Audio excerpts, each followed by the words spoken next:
Dan kalau misalnya kita tanya, buat apa sih ada baptisan Roh Kudus? Gitu kan? Buat apa sih? Kan toh kita misalnya kita udah percaya nih. Buat apa sih kita mesti dapat baptisan lagi? Toh kita ketika kita percaya kita selamat, gitu kan? Kita bakal masuk sorga gitu.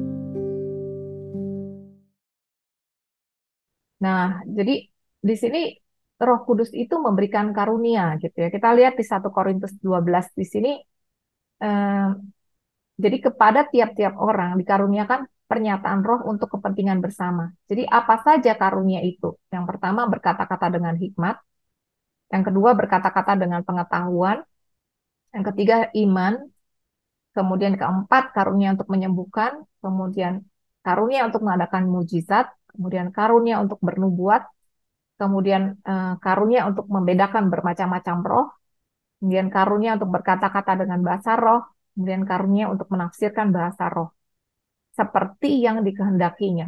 Jadi kadang-kadang orang berpikir, oh saya dikasih nih karunia untuk menyembuhkan, si B dikasih karunia untuk mengadakan mujizat, si C dikasih karunia untuk eh, berkata-kata dengan bahasa roh atau menafsirkan bahasa roh gitu. Tapi sebetulnya nggak seperti itu, nggak pernah dibilang satu orang dikasih ini. Dibilang di sini dikatakan semuanya ini dikerjakan oleh Roh yang satu, yang sama, yang memberikan karunia kepada tiap-tiap orang secara seperti yang dikehendakinya. Jadi bisa aja ini satu orang pada saat tertentu dia dikasih karunia untuk bernubuat, kemudian pada saat yang lain dia dikasih karunia untuk berkata-kata dengan hikmat gitu. Atau satu orang lain dikasih karunia untuk membedakan macam-macam roh, tapi kemudian di saat yang lain dia bisa dikasih karunia untuk menyembuhkan gitu ya. Jadi itu tergantung Roh Kudus gitu.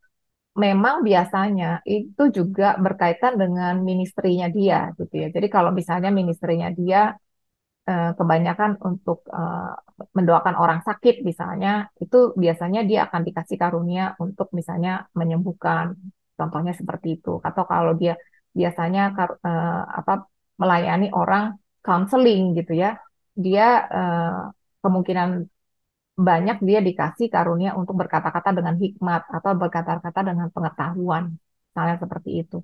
Tapi kita tidak membatasi orang satu orang hanya satu karunia tertentu gitu, karena itu betul-betul tergantung eh, Roh Kudus yang memberikan. Nah, sebetulnya eh, di sini dikatakan juga jikalau kita hidup oleh Roh, baiklah kita juga dipimpin oleh Roh. Nah, itu jadi Tuhan itu mau kita betul-betul tergantung sama Dia, karena Yesus itu sudah naik ke surga. Dia memberikan rohnya kepada kita selama dia di bumi, eh, selama dia ada di sorga. Jadi kita di bumi, selama kita di bumi, kita itu dikasih rohnya. Roh yang sama yang menuntun Yesus pada waktu dia di bumi. Karena pada saat dia di bumi, dia tuh betul-betul 100% manusia. Dia meninggalkan keilahiannya dia. Dan dia 100% bergantung kepada Roh Kudus gitu.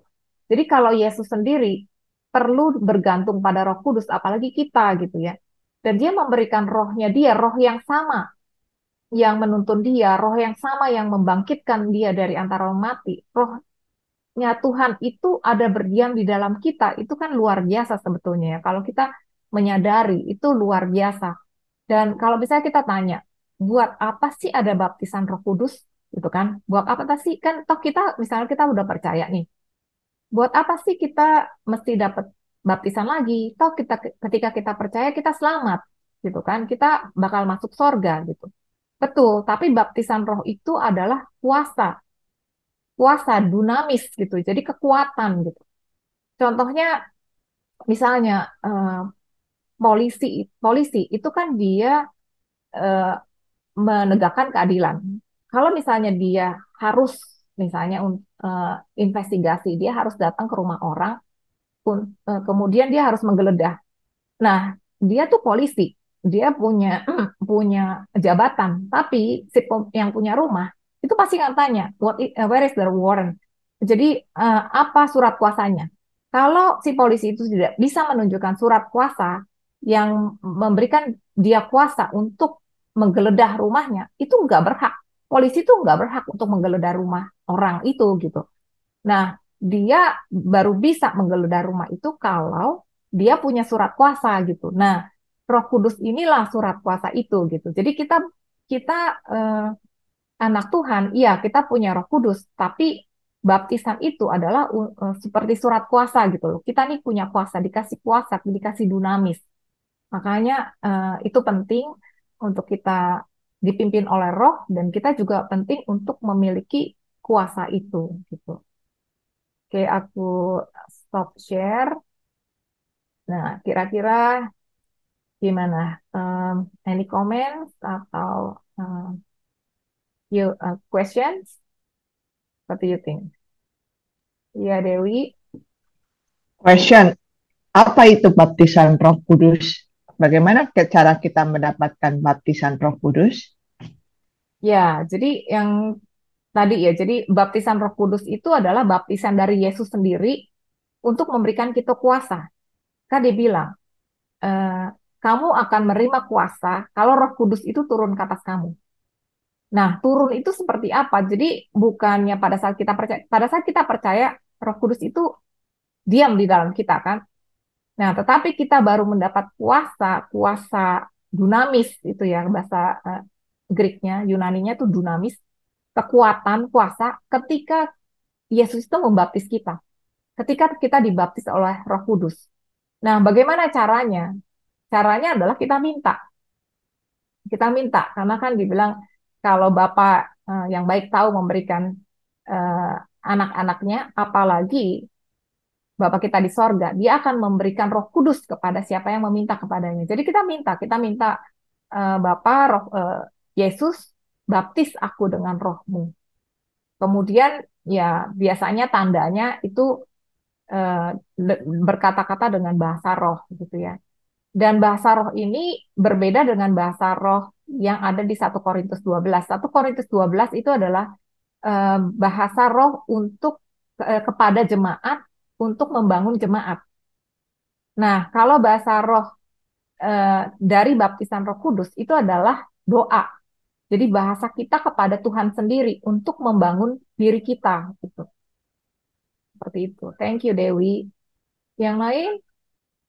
Rita, mungkin saya mau menambahkan bahwa Roh Kudus itu adalah a person. Mungkin Rita bisa jelaskan sedikit mengenai ya nature, kemudian buah-buah Roh Kudus, kemudian ministry Roh Kudus itu seperti apa. Iya. Jadi kadangkala orang berpikir atau bahkan orang Israel sendiri berpikir bahwa Roh Kudus itu adalah kekuatan ya, power gitu. Bukan a person gitu kan. Tapi sebetulnya Roh Kudus itu adalah a person, the third person in the Trinity gitu kan. Bapa, Allah Anak, Allah Roh Kudus gitu.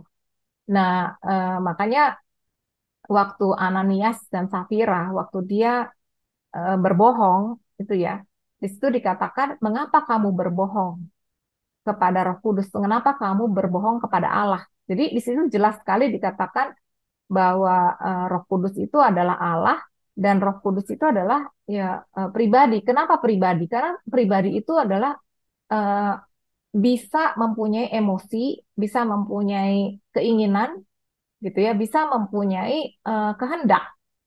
Nah, itu hanya ada di dalam pribadi gitu. Kalau hanya power itu nggak ada seperti itu. Makanya dikatakan itu kita bisa mendukakan Roh Kudus. Itu artinya dia punya emosi gitu ya. Nah, kemudian dia bisa berkehendak, dia bisa menuntun kita pergi ke sini, pergi ke sana, jangan pergi ke sini, jangan pergi ke sana. Itu kan artinya dia punya will, kehendak gitu ya. Jadi makanya itu adalah person, hanya person gitu ya, pribadi yang bisa nuntun kita ke sini, ke sini, ke sini gitu. Kalau cuman power aja, ya, ya nggak ada emosi, nggak ada keinginan seperti itu gitu. Jadi ya itulah Roh Kudus adalah person gitu ya. Jadi kita eh, jadi menganggap dia juga sebagai a person. Jadi kita juga komunikasi gitu kan, tanya Holy Spirit, eh, what do you think gitu. Kadang-kadang aku membiasakan diri juga untuk seringkali kan aku terbiasa untuk ngambil keputusan sendiri. Tapi sejak aku belajar juga, aku mulai untuk membiasakan diri nanya gitu. Roh Kudus ini gimana? Roh Kudus ini gimana gitu. Supaya ngerti. Jadi directionnya seperti apa gitu. Dan aku melihat bahwa ketika kita bergantung kepada dia, itu dia senang dan dia akan menunjukkan gitu ke sini ke sini ke sini. Dan satu hal juga caranya Tuhan itu untuk melarang kita adalah kita nggak punya peace. Ketika kita nggak punya peace, jangan coba-coba aja. Aku udah beberapa kali. Kadang-kadang aku pikir, oh ini kan baik ya, ini kan bagus gitu. Ya udah kelak kerjakan aja. Bahkan nolong orang gitu. Aku pernah mau nolong orang, tapi aku nggak punya peace sebenarnya gitu kan. Tapi aku pikir, ah ini kan nolong orang gitu. Ya udahlah aku kerjain. Bener, ternyata habis itu aku yang malah ditipu gitu kan. Jadi ya itulah pentingnya kita juga peka gitu ya, peka sama Roh Kudus. Thank you Indra. Thank you, Rita. Yang lain gimana? Halo Linda, ada komen Lin? Mau nanya aja sih, kalau misalnya yang kayak orang apa meninggalkan Tuhan gitu ya, tuh apakah itu masuk yang dalam kategori mendukakan roh itu? Nah, mendukakan roh itu adalah kejahatan ya, kejahatan. Nah, kalau misalnya orang misalnya meninggalkan, kalau orang Kristen, aku percaya itu bisa saja jadi seperti prodigal son. Maksudnya dia tuh mungkin pergi gitu ya. Prodigal son itu sebenarnya jelas banget. Dia anak, kemudian dia memutuskan untuk pergi, dia menghambur-hamburkan harta bapaknya gitu ya. Tapi suatu saat dia kepengen balik lagi. Dia kepengen balik tuh bukannya menyesal sebenarnya. Dia kepengen balik karena dia kelaparan kan. Ada orang yang mau apa dia mau makan makanan babi tempat dia kerja aja nggak dikasih gitu. Dia tuh kelaparan. Jadi bahkan motivasinya aja nggak bener gitu. Tapi dia datang ke tempat bapak dan itu bapaknya lari gitu. Jadi eh, orang Kristen yang born again mungkin saja jadi prodigal, tapi aku percaya once a son is always a son. Itu pada saat dia pergi ya udah pasti Roh Kudus itu pasti mendukakan Roh Kudus gitu ya. Tetapi kalau dia born again, one son always a son. Kenapa? Karena ya itu dibilang ketika kita percaya kita bersatu dengan Roh Tuhan, apa yang Tuhan eh, persatukan itu tidak bisa diceraikan manusia, bahkan tidak bisa kita diceraikan oleh kita sendiri. Ketika kita tidak setia, dia tetap setia gitu. Jadi kalau sudah born again, udah pasti akan balik lagi. Kita mungkin nggak tahu waktunya kapan gitu ya. Dan aku juga melihat beberapa orang yang mungkin kelihatannya dia tuh backslidden ya, dia tuh seperti murtad gitu ya. Tetapi at the end of the day, meskipun waktunya lama sekali, itu orang balik lagi gitu. Aku percaya kalau orang yang sudah born again itu seperti itu. Kalau misalnya dia betul-betul pergi, aku percaya itu berarti dia bukan anak in the first place. Dia nggak pernah bersatu dengan Roh Tuhan in the first place gitu. Jadi dia ya kalau dia pergi ya sudah, gitu, pergi aja gitu. Tapi kan ada tuh ayat yang bilang meninggalkan cinta yang mula-mula gitu. Kan bisa aja kan artinya sebenarnya dia oke, udah born again gitu ya, tapi dia meninggalkan cinta yang mula-mula pada Tuhan gitu loh. Betul, meninggalkan cinta mula-mula itu seperti prodigal son. Kalau dia Hmm, udah anak ya, dia bisa aja meninggalkan cinta mula-mula. Bahkan dia nggak cinta lagi, balik lagi kepada bapaknya bukan karena dia cinta bapaknya, ya kan? Karena dia lapar gitu. Jadi ya bisa aja. Tapi aku percaya kalau dia once a son, itu always a son, always. Karena Tuhan itu setia gitu. oke, thank you. Thank you. Kayak teman-teman saya ini sekarang banyak sekali yang mereka mempunyai sakit dan mereka itu mau didoakan dan gimana supaya mereka itu benar-benar mendapatkan kesembuhan seperti Tuhan Yesus, karena kan Tuhan Yesus dalam Alkitab kan berkata bahwa kamu percaya di dalam aku, kamu akan melakukan hal yang lebih besar daripada aku. Nah, itu gimana ya? Halo semuanya, salam sejahtera dan semoga semua dalam keadaan sehat. Selamat berjumpa dalam Grace for Indonesia. Nama saya Rita. Saya dan teman-teman adalah bagian dari kelompok sel yang bernama Sola Gracia Life Group. Kami berasal dari gereja yang berbeda-beda, dan kami berkumpul secara rutin dari tahun 2014. Di Life Group ini, kami sama-sama belajar firman Tuhan dan membahas hal-hal simpel dalam hidup kami sehari-hari. Bagaimana menghadapi tantangan hidup, dan kami saling mendukung satu sama lain. Dan kami melihat dan merasakan bagaimana Tuhan bekerja luar biasa dalam kehidupan kami, mengubahkan kami dan mengubah keadaan kami secara luar biasa. Awalnya kami berkumpul secara offline, tetapi sejak pandemi komsel kami menjadi online, tambahan lagi beberapa anggota kami pindah ke luar negeri. Jadi memang lebih mudah pertemuan online.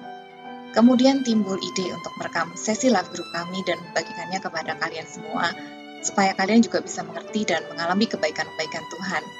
Dalam setiap pertemuan live group, kami punya satu topik bahasan, dan setiap topiknya kami bagi menjadi beberapa sesi video. Kalau kalian punya pertanyaan seputar topik yang kami bahas, atau ada topik menarik yang ingin kami bahas dalam pertemuan selanjutnya, ataupun kalian memiliki prayer request untuk didoakan, silakan masukkan dalam komen. Kami berharap apa yang kami sharingkan bisa memberikan semangat dan pengharapan, karena kita punya Tuhan yang luar biasa. Kalau video ini memberkati kalian, tolong di like, subscribe, dan di share, supaya menjadi berkat juga buat banyak orang. Terima kasih, Tuhan Yesus memberkati.